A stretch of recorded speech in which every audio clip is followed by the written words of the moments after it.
Four of Diamonds, joins us now. How could anyone risk you leaving? Your voices are so brilliant together. What a set of pipes on these girls. I know! Unbelievable. Unbelievable. I think based on the performance last night, it was definitely the right choice to have the girls here today, obviously, having gone through, with the greatest respect to Reid. But how did it feel? I mean, it must have been heartbreaking. Oh, it was so awful. You know, you're on that stage and you just got to sing for your life. And, you know, it's everything that you want and you're just bringing everything. I think we really connected and we just showed. And you have all been on such a roller coaster ride, haven't you? Because you're in, and you're out, then you're in again. I mean, how difficult is it for you not knowing, you know, not having known what's going on? I think it's just kind of like we have faith in each other and that's all that matters. Like, we just need to believe in ourselves. Obviously, there are people out there that do believe in us because we wouldn't be sat here right now. And we just are grateful for that. We just need to keep working harder. So, Lauren, you must have the best and most understanding employees in the world because you all quit your jobs and then you went back to them and then you quit them again.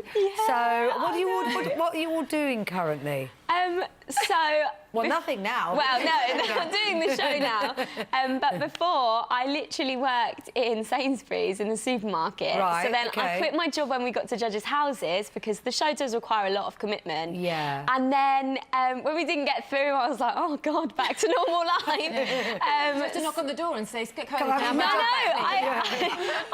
I literally got like a last-minute like catering job, and then 2 shifts in, I got a phone call to say we were back, and they literally texted me on the Saturday, no, it was the Sunday, saying, can you work next weekend? And I was like, have you seen the news?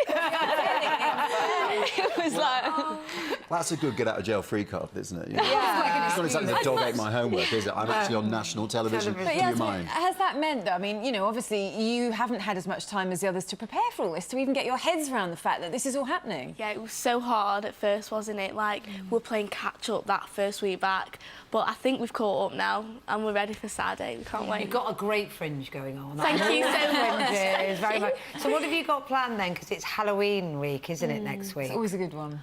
Fright night, yeah. We want to go back to, like, our original kind of selves. Do you remember, like, at judges' houses and when we first came on the scene? We feel like we've kind of got a bit caught up in it all, and we're loving it. Like, there's not one thing that we haven't enjoyed, but I think we need to kind of just strip it back.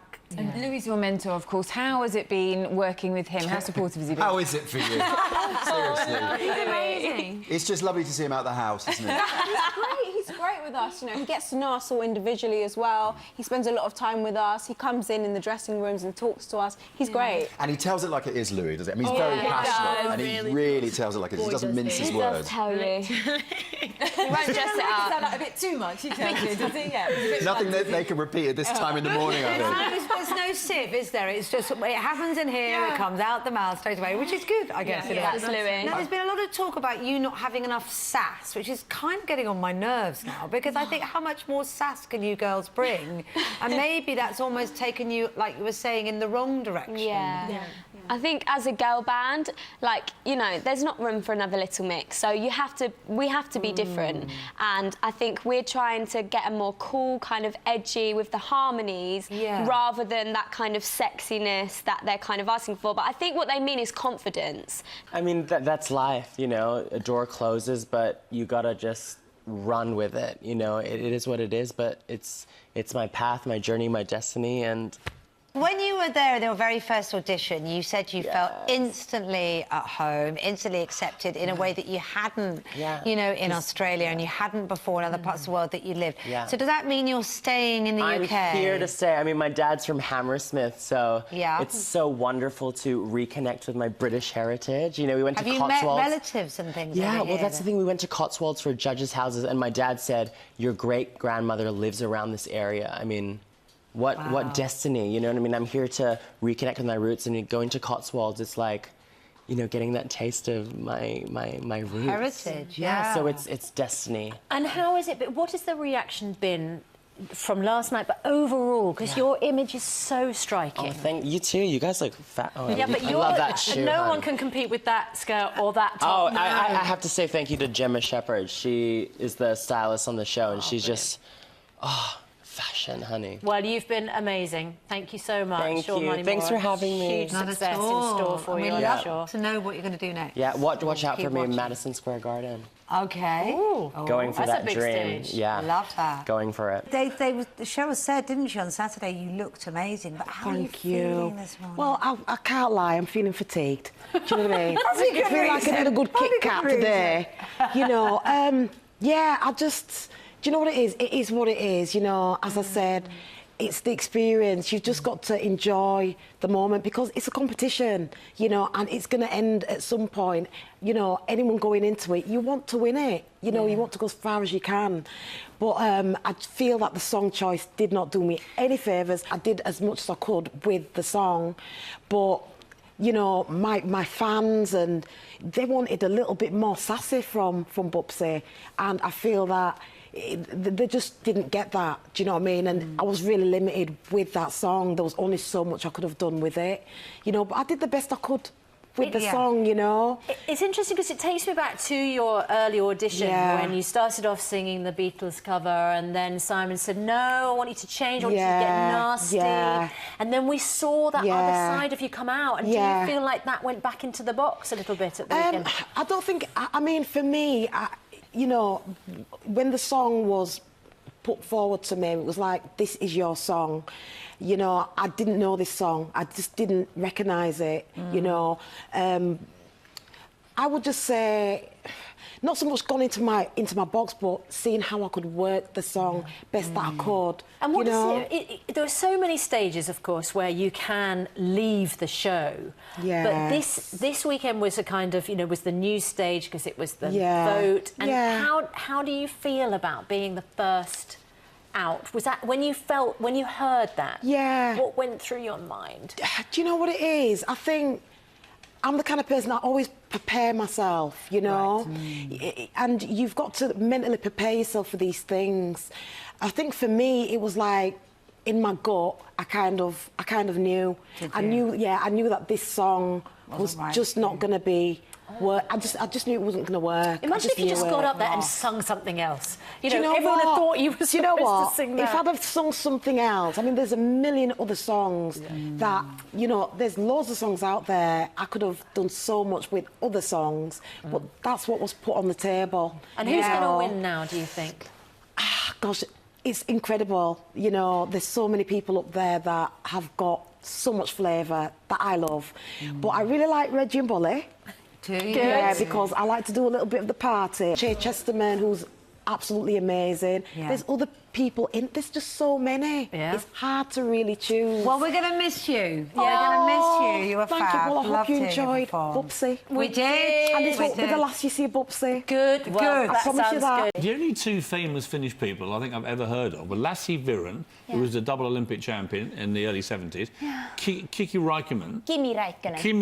Räikkönen, the racing driver, so famous I can't remember his name, and now you. You might be the single most famous singer that Finland has ever produced. Well, there has never been anyone who has done something like this before. So are you back home? Are you like this superstar? You're the Madonna of Britney Spears of Finland, are you? I don't know, because I've been here and I don't want to go back. What do you make of the fact that you have been, it feels unfair to many people, in the sing-off twice? Honey G keeps getting through. Yeah. Brilliant. How damning was that? I love Honey G. Honey G is great. Yeah, how good a singer is Honey G, do you think? Well, I think she's not a singer. She's, you know, rapper. Right. How good a rapper is she, do you think? I think she's a personality. Yeah, how good a rapper is she? I'm not into rap scene, so I don't really know. I can't really tell, but, you know, she's awful, great. really, isn't she? Is she? Isn't she? My client will actually refrain from answering that question. You do look like her legal representation. That's why I'm here every week with the X Factor lot, because you get mauled otherwise. I'm just here as the friendly face of GMB. I mean, Honey G, the Twitter all lit up over the weekend going, you know, why is she still being put forward? But, of course, people are voting for her, so... Yeah, so... Yeah, but how does it feel to be, you know, in that last elimination thing twice now with Honey G being considered to be better than you? I mean, that would absolutely kill me. Well, I don't think this competition is about who is better than somebody else, you know. Yeah, but it is, though, isn't it? Because it's a competition. So obviously somebody ends up winning. In music, you can't really tell who is better and who is, you know... No, you can.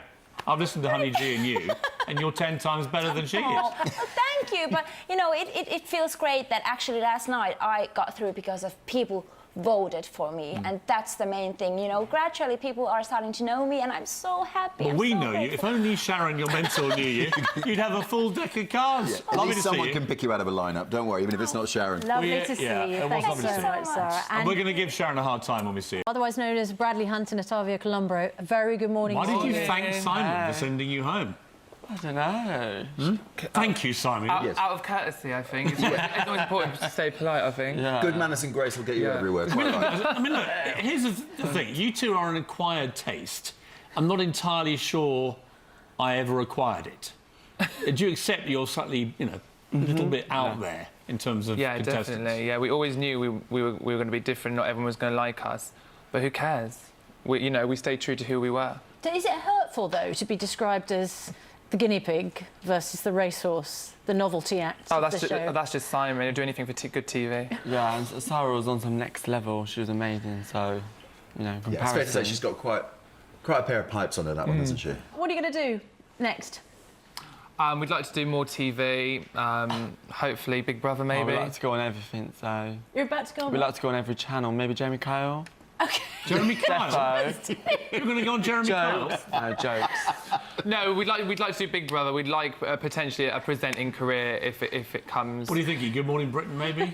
No, because you two are too good. We could never take your spot. Thank you. That's a very good I knew I liked you. So what have the last 3 years has it been like for you since the X Factor? Well, I mean, I think the past 3 years it's been a matter of when we were on X Factor, getting to know each other and becoming a group and exploring what kind of sound we wanted. And then we have our album that's coming out July 10th here in Britain, which is really exciting. And I guess now we're just like really surprised by you know, the really nice welcome that we've had. Oh my goodness, that Twitter went crazy yesterday. I mean, there's so many girl fans. I mean, the girls just love you, don't they? And I remember, I saw, because X Factor America comes on here, and I remember watching when you guys, I watched it, and it's so nice to meet you in person, actually. And it's so nice. And I just remember, was it in your audition, Camilla, where when you were in front of Britney Spears and Demi Lovato, when you first came out, when the world first saw you, and they said, I said, they said, what do you do in your spare time? And you said, I said, all I do is sing karaoke and watch One Direction videos on YouTube. And then last night, or whenever it was, you're out on the town with One Direction. It's crazy. And we're performing at... Have you got those pictures, by the way? There's some pictures of you guys out with them. And we're actually performing at Capitol Ball on the same stage as them tomorrow. And I had like a fan account for them on Twitter, so it's so crazy that we're... Because you were just, I mean, you were 15, 16. I mean, you were kids when you went onto that stage. It was a birthday when I got there. It was like a birthday gift when when I got accepted into the X Factor. So it was a really great birthday gift. And then I ended up with these girls, so it's nice. So what's it like to come here then? Because yesterday we were looking at new figures out showing how well British artists are doing in America, because there have been years when it's been quite a struggle for big British artists to be successful over there. They're breaking it right now. That's good. That's good. One Direction doing well. Basically all of the charts. Wow. So what's it like for you coming here? Are you fearful of breaking the British market, or are you like, hey, we know America loves us? Well, yeah, because you guys have really, really good taste here. Amazing. Especially in music. So I mean, like the other day we went to a radio station in Manchester and we got there and there were like 100, like 200 fans that were there waiting for us. And we were literally like, is there somebody else in the building? Like, what's going on? Huge congratulations to Louisa Johnson, who I suspect has not slept a wink, have you? I've had about 2 hours. 2 hours? Yeah, it's not bad. That's all you need, isn't it? And you weren't, because you're 17, Louisa, you weren't even allowed a glass of champagne, presumably, to celebrate. No, I had to celebrate with orange juice. Oh. But that's all right. What is the dream now? The dream was to win X Factor. You've now won. The sky's the limit. Simon Cowell called you one of the greatest singers they've ever had on the show, which, considering who has been on that show, is pretty amazing. You saw One Direction there. They didn't even win, and they're global superstars. So your life's changed forever. What is the big dream now? The big dream for me is just to work hard, focus on getting good songs out there that people can connect to and selling out arenas and just connecting with people at home and all my fans. That's the dream. Now, as Piers mentioned, some of the biggest stars haven't been the winners, and some of the winners haven't gone on to be the biggest stars. So how do you make sure you're a massive star? I think it's just all about working hard and, like, the individual person. If you don't want it, then you're not going to work for it. Like, I do want this, and I'm going to work so hard for it because it's all I want to do. My first audition was one of the craziest experiences for me because I would never expected that feedback, and the feeling I got was just so strange. But I think one of the best parts, which is quite weird, is when I went to LA with all the girls and we bonded, and it was just sort of like a little taste into like, I could be going there soon and making an album there. Like, You will. That's exactly what you'll be doing. I did go out with someone once who had a huge Great Dane, and on date 2,